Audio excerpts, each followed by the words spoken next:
තිබහක් ආවා. ඒ නිසා අපි දෙන්න හිතුවා දැන් ඊළඟට එකතු කරගන්න අපි අදාගත්ත කොෆි මික්ස් එක. අපි හිතපු කොෆි එක නෙමෙයි. හැබැයි මේක රහයි.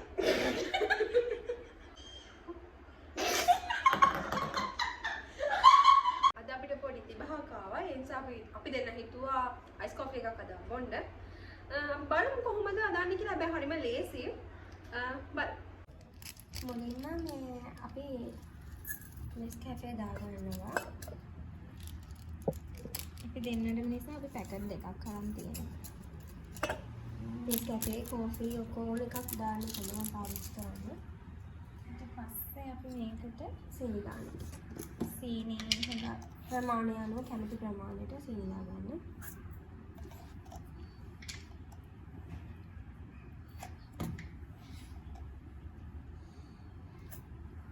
ඊළඟට අපි වතුර එකතු කරගන්නවා.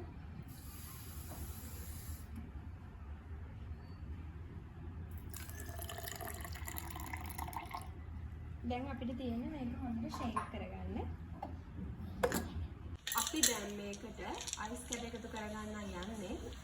කැමති ප්‍රමාණයක් අයිස් කැඩ දාන්න. ඊළඟට එකතු කරගන්නේ අපි අදාගත්ත කොෆි මික්ස් එක.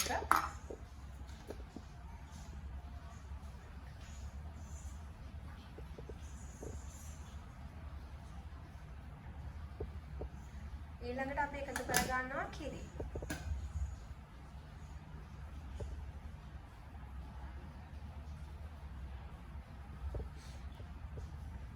අපි හිතපු කොෆි එක නෙමෙයි. හැබැයි මේක රහයි.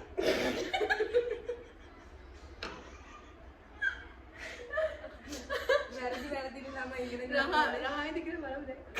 රහ තියෙනවා. අර අපි හිතපු අර පෙන උඩට ඇවිල්ලා හැම වෙන කැපචිනෝ ස්ටයිල් එකට එහෙම එකක් මෙතන නැහැ. ගන්න බරව කියලා. මේක රහයි.